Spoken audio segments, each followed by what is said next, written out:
de ce midi. On y va. C'est le JT de ce midi avec Nadia Sabé. Alors, changement de cadence. Attendez que je place bien mes lunettes. La Russie et l'Ukraine, autrefois alliés, sont désormais pires ennemis depuis que le président ukrainien Volodymyr Zelensky ait manifesté sa volonté d'intégrer à l'OTAN et donc de s'éloigner de la Russie. La Russie, qui voit tout ce schéma comme une provocation, n'accepte pas le rapprochement de l'Ukraine avec les démocraties occidentales et encore moins son désir d'adhérer à l'OTAN, un point inacceptable pour le président russe Vladimir Poutine. Je ne vais pas dire son nom trop fort, j'ai peur.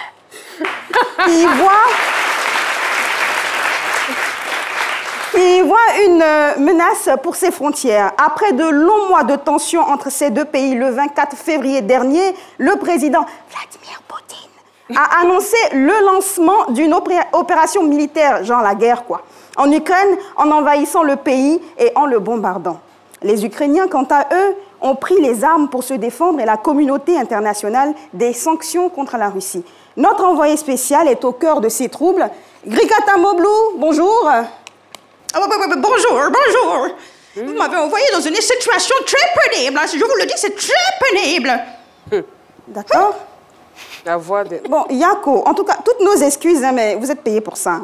Alors, dites-nous, quelle est la situation actuelle de votre côté? Alors, de façon très brève, je peux vous dire que l'armée russe se déploie de plus en plus sur toute l'étendue du territoire ukrainien. Leur objectif de première importance est de pouvoir prendre possession de la capitale de l'Ukraine, qui est Kiev. Et je peux vous assurer que l'armée ukrainienne, quant à elle, continue de se défendre comme elle peut, à tous les niveaux. Voilà. D'accord. Je sens que vous avez peur, mais vous comptez durer là-bas. Faites, vous allez rentrer, hein, c'est risqué. Ah ben non, pas forcément de la population ukrainienne seulement. Ah. Il y a moi qui ne suis pas forcément une Ukrainienne. Ah. Il y a d'autres populations étrangères qui en souffrent, qui habitent ici. Ah. D'autres se cachent dans les sous-sols, d'autres se cachent même dans les gares de métro, d'autres essaient même de fuir l'Ukraine par tous les moyens. Moi, ça fait quelques jours que je me cache dans ma valise. C'est très pénible, c'est dur. C'est dur. D'accord. Oh, très dur. D'accord. En fait, vous allez rentrer, comme je le disais. Hein. Pardonnez, c'est risqué. Vous allez durer là-bas. Mais comment ça, je compte durer ici? Vous qui m'envoyez dans l'abattoir. Et c'est vous qui me demandez si je vais durer ici? Regardez-moi ça. Venez me chercher. C'est à vous de venir me chercher. D'accord, on a compris. Merci pour les informations et à très bientôt hein, pour d'autres directs. Hein. Merci beaucoup. À très vite. Hein. Ah oui, c'est ça. Hein. À très bientôt. Hein. Venez me chercher, là. Votre tête, là. Le visage, là. Oh là là. D'accord, ok. Bah, elle est très remontée, hein. Elle m'a manqué de respect. Elle m'a manqué de respect en public. Mais bon, moi, j'adore son maquillage. Quels que soient vos challenges familiaux, la nouvelle Kyrène 10 litres est à vos côtés pour vous simplifier la vie. Avec son nouveau format plus économique à 1500 francs, découvrez la nouvelle Kyrène 10 litres, facile à utiliser, disponible dans tous les points de vente. Kyrène, soif de vivre. Revenons chez nous au pays.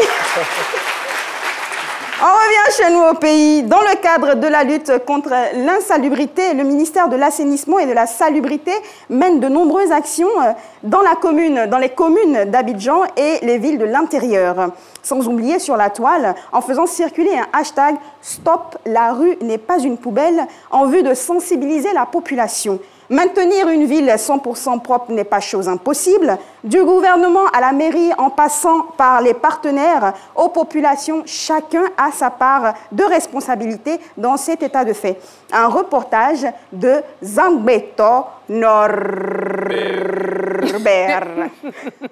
Nous ne pouvons plus marcher dans Abidjan là sans voir des nyama-nyama un peu partout. Certains riverains nous donnent les causes de ce phénomène. Il n'y a pas assez de poubelles.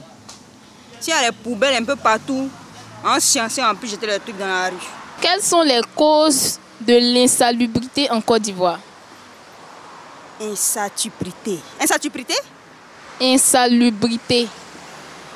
Insalubrité. Hein? Ça?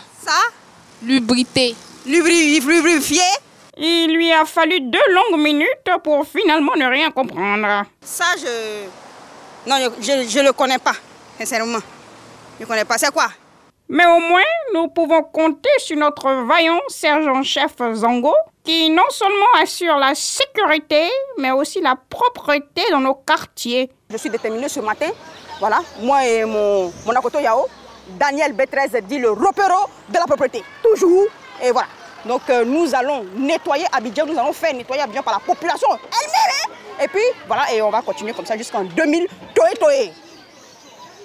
C'est très bien. Très bien. Merci. Si tu fais un moindre faux pas, il tombe sur toi. Ramassez-moi ça, s'il vous plaît. Ramassez-moi ça. Voilà. Très bien. Allez-y.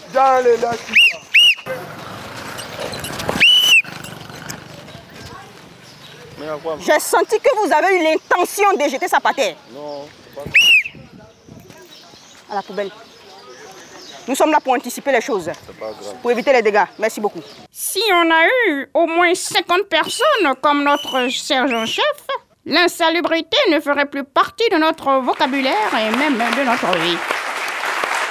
Je ne sais pas s'il faut vous remercier ou remercier le sergent-chef, mais bon. Non, l'équipe du JT décalé. Merci beaucoup. Voilà. Merci, Madame Albert Quentin-Zoua. Albert.